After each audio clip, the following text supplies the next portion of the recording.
কি ব্যাপার গো কণিকা, তুমি এভাবে হাঁপাতে হাঁপাতে চলে এসেছো কেন? কি হয়েছে কি? কেউ কি আবার তোমাকে তাড়া করেছে নাকি? বলো তো। না না যোগ্য, আমাকে কেউ তাড়া করেনি গো। জানো তো, পাশের বন থেকে ইগল দাদা আর ইগলি দিদি এসেছে। শুনলাম ওরা নাকি এ বনেই থাকবে। তাই তো ভালো একটা গাছ খুঁজছে বাসা বানানোর জন্য। ওরা এসেছে ভালো কথা, বাড়ি বানাবে তাও ভালো কথা। তো আমরা কি করব বলো তো? ওরে বোকা, কে করবে মানে? ওদেরকে ডেকে এনে আমাদের বাড়ির পাশে ওদেরকে থাকতে দিতে হবে। ওরা যে অনেক শক্তিশালী পাখি গো। ওরা যদি আমাদের বন্ধু হয় না, তবে যে বনের সব পাখিরা আমাদের দেখে ভয় একদম কাঁপবে, আর আমরা যা খুশি তাই করতে পারবো। বুঝেছো এবার? আরে আরে, তোমার মাথায় তো দেখছি অনেক বুদ্ধি। চলো চলো, ইগল দাদা আর ইগলি দিদির কাছে যাই আর ওদেরকে ডেকে নিয়ে আসি। আমি ভেবেছিলাম এই বনটা অনেক ভালো আর ধনী পাখিদের বন, কিন্তু এখানে তো দেখছি বেশিরভাগ পাখি হচ্ছে গরিব। এই গোল, তুমি তো জানোই আমি গরিব পাখিদের একদম পছন্দ করি না। চলো চলো, অন্য বনে চলে যাই। না না দাদা দিদি, তোমরা আবার অন্য বনে কেন যাবে? তোমাদের আগমনে যে আমরা অনেক খুশি হয়েছি। চলে যাব না তো আবার কি করব? এই বনে তো বাড়ি বানানোর জন্য না আছে কোনো ভালো গাছ। তাছাড়া তোরা বা খুশি হয়েছিস কেন বলতো? আসলে দাদা, আমাদের বাড়ির পাশে একটা বড় শক্তপোক্ত গাছ আছে। তোমরা চাইলেই আমরা ওই গাছে তোমাদের ঘর বানিয়ে দিব। আসলে দাদা, আমরা খুব মিশুক তো, অন্যদের সঙ্গে মিলেমিশে থাকতে বেশ ভালো লাগে। তাহলে দাদা বলো তো, তোমরা আমাদের বাড়ির পাশে থাকতে রাজি তো?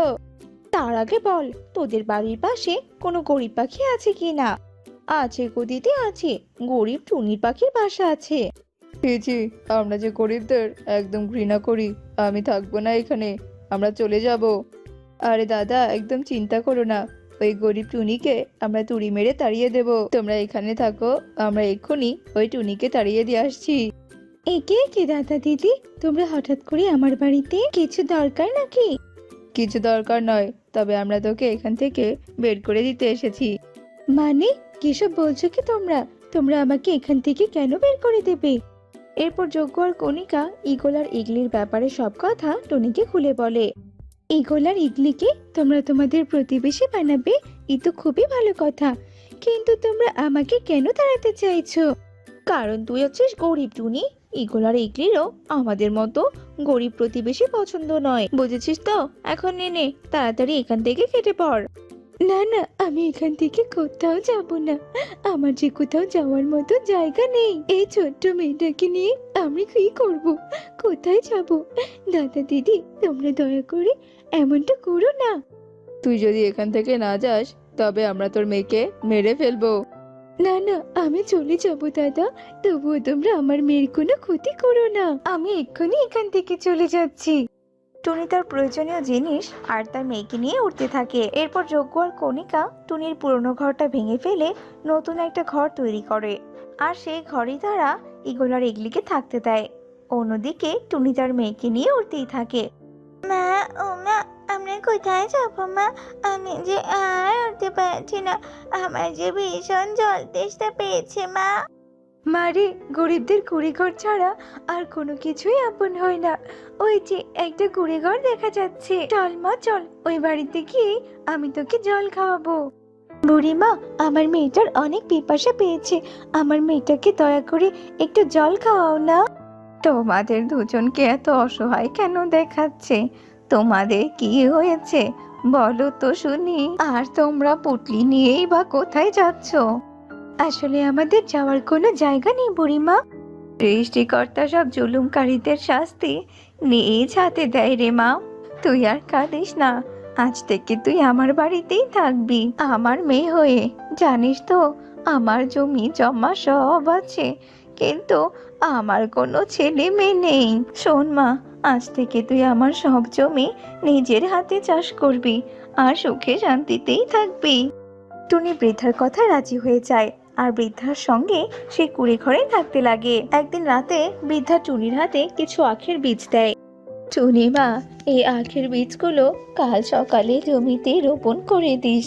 অনেক রাত হয়েছে, আমি ঘুমোতে গেলাম। পরের দিন সকালবেলা টুনি বৃদ্ধার কথা মতো জমিতে আখের বীজ রোপণ করে দেয়, আর কিছুদিনের মধ্যেই টুনির জমির আখগুলো অনেক বড় হয়ে যায়। মা, আমি এই আখগুলো নিয়ে বাজারে যাচ্ছি, তুমি বরং টুকিকে নিয়ে সাবধানে থেকো। এরপর টুনি তার আখের ছেলা নিয়ে বাজারে যায়। টুনি আখ বিক্রি করে অনেক টাকা পায়, আর সেগুলো দিয়ে নতুন একটা ঘর তৈরি করে আর অনেক সচ্ছলভাবে জীবনযাপন কাটাতে শুরু করে। অন্যদিকে কণিকা যজ্ঞকে বলতে থাকে, যজ্ঞ, তুমি জানো আজ না আমি বনের উত্তরে গিয়েছিলাম, আর সেখানে গিয়ে দেখি ওই টুনি আখ চাষ করে অনেক ধনী হয়েছে আর অনেক সুখে আছে। তুমি তো জানোই ওই বজ্জা টুনির সুখ আমার একদমই সহ্য হয় না। তুমি কিছু একটা করো গো যজ্ঞ, যাতে ওই টুনি আবারও নিঃস্ব হয়ে যায়। টুনির আখের জমি আগুনে পুড়িয়ে দিলে তবে ওই টুনি যে নিঃস্ব হয়ে যাবে। হ্যাঁ হ্যাঁ, আমরা বরং ওর জমি আজকেই আগুনে পুড়িয়ে দেব। কণিকা, যাও যাও, কেরোসিনের বোতল দুটো নিয়ে এসো। কণিকার যজ্ঞ কেরোসিনের বোতল নিয়ে টুনির আখের জমির উদ্দেশ্যে উঠতে থাকে। অন্যদিকে কনক আর ইগলি একটা গাছের ডালে বসে বলতে থাকে, ইগলি, বনের উত্তরে না একটা আখের জমি আছে, চল চল আজ বরং আমরা ওই জমি থেকে আখ চুরি করে খাবো, চল। কনক আর ইগলি উড়ে আখের জমিতে প্রবেশ করে আর ওরা দুজন মজা করে আখ খেতে থাকে।